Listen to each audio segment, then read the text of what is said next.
পাককে বললেন নূহ তাহলে তুমি এক কাজ করো, গজব নাজিল হবে, তার আগে তোমাকে কিছু প্রস্তুতি নিতে হবে। কি প্রস্তুতি নিতে হবে?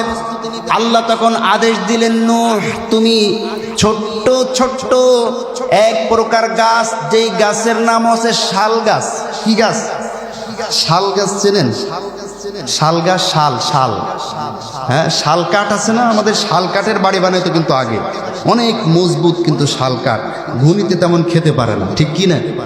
এই শাল কাঠ সর্বপ্রথম আল্লাহ পাক রব্বুল আলামিন জিবরিলের মাধ্যমে নূহ আলাইহিস সালামের মাধ্যমে এই পৃথিবীতে রোপণ করেছিলেন। সুবহানাল্লাহ। এই শাল গাছ রোপণ করতে বললেন। হযরত নূহ আলাইহিস সালাম আল্লাহর হুকুমে শাল গাছ রোপণ করলেন। আল্লাহ বলছেন এখনো দাওয়াতি কাজ করতে থাকো। সুবহানাল্লাহ পড়েন। শাল গাছ লাগানোর পরে বললেন এই গাছ বড় হওয়া পর্যন্ত অপেক্ষা করো আর দাওয়াতি কাজ করো। আল্লাহর হুকুমে নূহ আলাইহিস সালাম শাল গাছের চারা লাগাইয়া আবারও দাওয়াতি কাজ শুরু করলেন। 20 বছর দাওয়াত দিলেন। কত বছর? 20 বছর দাওয়াত দিলেন।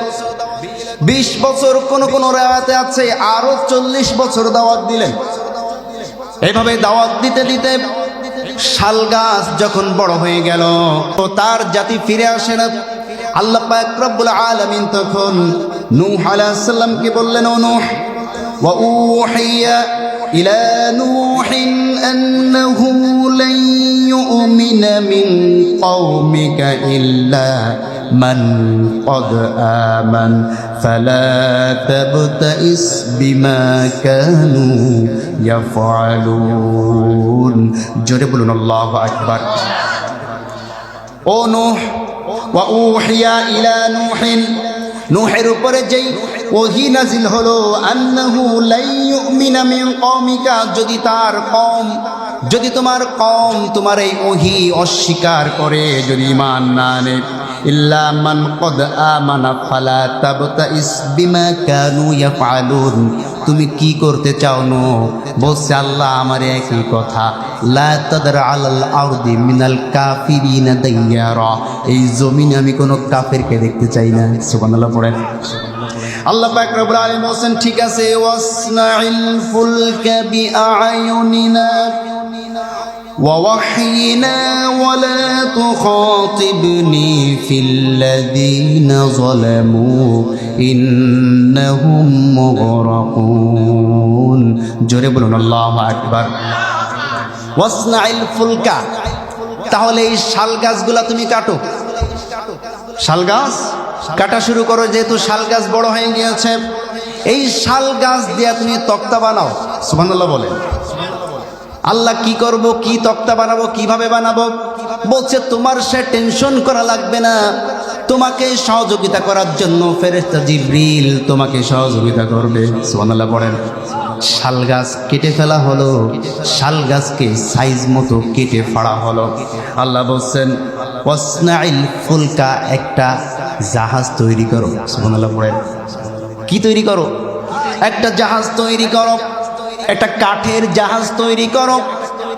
বিআয়ুনিনা, আমি আল্লাহর তত্ত্বাবধানে। সুবহানাল্লাহ পড়েন। তাহলে এই জাহাজ নির্মাণের তত্ত্বাবধায়ক কে? আল্লাহ সুবহানাহু ওয়া তাআলা।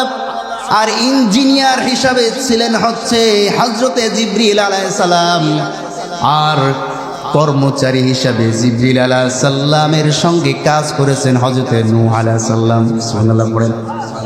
আমার ভাইয়েরা, আল্লাহ বলছেন বিআয়ুনিনা, আমার চোখের সামনে তুমি এটা তৈরি করবে, আমি পর্যবেক্ষণ করব, আমি দেখব। তাহলে বোঝা গেল আল্লাহ পাক রব্বুল আলামিন দেখেন, ঠিক কিনা জোরে বলেন। কি দিয়ে দেখেন? আল্লাহর চোখ দিয়ে দেখেন। কি দিয়ে দেখেন? তাহলে আল্লাহর চোখ আছে, এটা কি প্রমাণ পাওয়া গেছে না নাই? আল্লাহর চোখ আছে, জি, তিনি সেই চোখ দিয়ে দেখেন। আল্লাহর হাত আছে, তিনি সেই হাত দিয়ে ধরেন। আমার ভাইরা, কিন্তু আল্লাহর চোখ আল্লাহর মতোই, লাইসা কামিসলিহি শাইইন। আল্লাহর চোখটা কেমন এই বর্ণনা আমাদের করার কোনো ক্ষমতা নাই। আমাদের বিশ্বাস আছে যে আল্লাহর চোখ আছে, ঠিক কিনা? এতটুকুই আমাদের জানতে হবে যে আল্লাহর চোখ আছে। কেমন আছে? এটা আল্লাহর মতোই আছে। সুবহানাল্লাহ পড়েন। আল্লাহর চোখের মতো চোখ কারো নাই। আল্লাহ বলছেন বিআইউনিনা, আমার চোখের সামনে আমার তত্ত্বাবধানে তুমি একটা সুন্দর একটা জাহাজ তুমি তৈরি করো।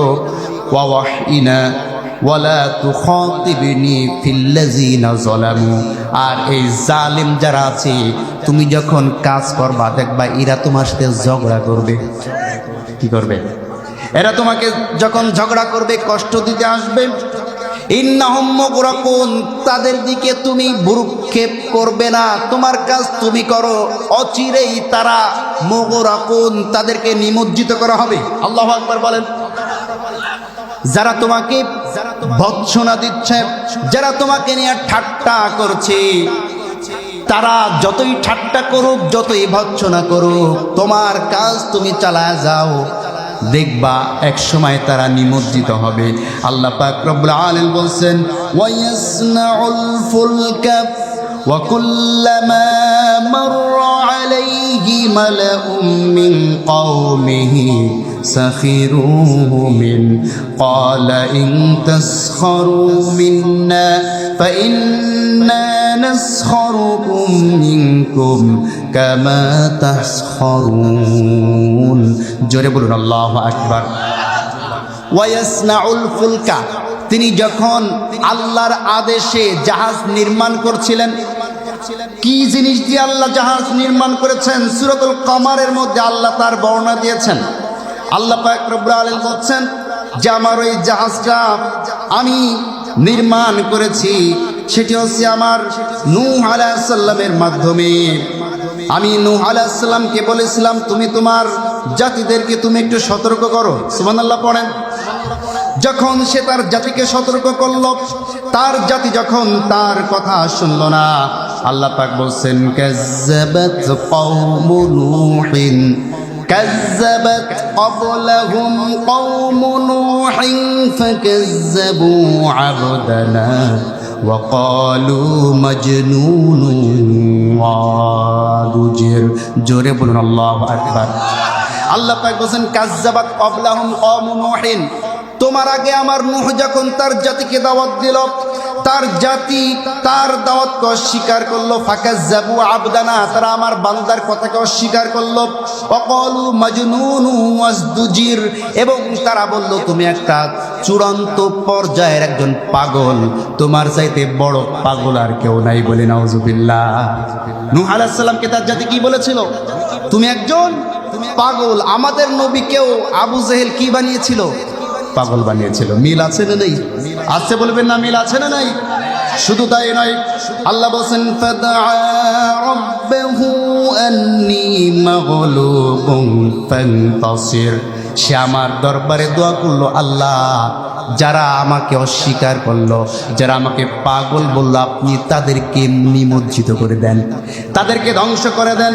আল্লাহ পাক রব্বুল আলামিন বলেন ফাতাহনা আবওয়াবাস সামাই বিমাইম মুনহামির ওয়া ফাজ্জারনাল আরদা উয়ুনান ফালতাকাল মা আলা আমরিন ক্বাদ কুদির। জোরে বলুন আল্লাহু আকবার। আমি আসমানের সমস্ত দরজা খুলে দেয়া সেই জায়গায় দেয়া বৃষ্টি নাজিল করলাম। আল্লাহু আকবার বলেন। আর তাদেরকে আমি পানির মধ্যে চুবায়া চুবায়া মারলাম। আমি তাদের জন্য বলেছিলাম, তার সাথী যারা তার দাওয়াতে সাড়া দিয়েছিল তাদেরকে বাঁচানোর জন্য আমি বলেছিলাম যে তুমি একটা নৌকা তৈরি করো, আলওয়াহি ওয়া দুসুর, যার সরঞ্জাম হবে পেরেক এবং গাছের কাঠ। কোন সুবহানাল্লাহ। তাহলে আল্লাহ পাক যেই জাহাজটা নির্মাণ করিয়েছিলেন, এইটা সরঞ্জাম হচ্ছে পেরেক এবং গাছের কাঠ। সুবহানাল্লাহ পড়েন। বলেন তো গাছের নামটা কি? আসতে বলবেন না, গাছের নামটা কি? শাল কাঠ।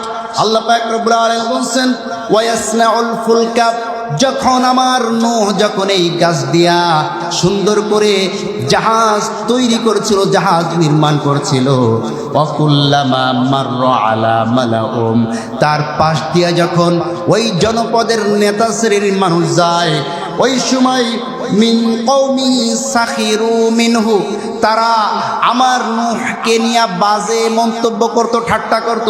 দেখো পাগলের কাজ, দেখো শুকনা ডাঙায় বসে নৌকা বানাচ্ছে। কথা বলছে না কেন? এর মতন পাগল আর কেউ আছে? শুকনা ডাঙায় নৌকা বানাই। তুমি কি এখন মিস্ত্রি ফিস্ত্রি হইছাও নাকি? অনু বিষয়টা কি?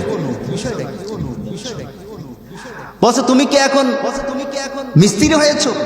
হ্যাঁ, মিস্ত্রি না হইলে তুমি এখন নৌকা বানাবা কেন? তুমি নাকি নবী, তা নবীর আবার মিস্ত্রি কাজও করে। কথা বলছে না কেন? এমন ঠাট্টা আছে না নেই? আছে বলবেন না আছে না নেই? আমার ভাইয়েরা খুব ভালো করে বুঝবেন, এইভাবে যখন তাকে ঠাট্টা এবং ভৎসনা করা শুরু করলো, তাদের ওই ঠাট্টার সাথে যোগ দিয়েছিল নূহ আলাইহিস সালামের স্ত্রী নিজেও। নাউজুবিল্লাহ বললেন না? নূহ আলাইহিস সালামের স্ত্রী আল্লাহর নবীর স্ত্রী হওয়ার পরেও কিন্তু ঈমানদার হতে পারে নাই।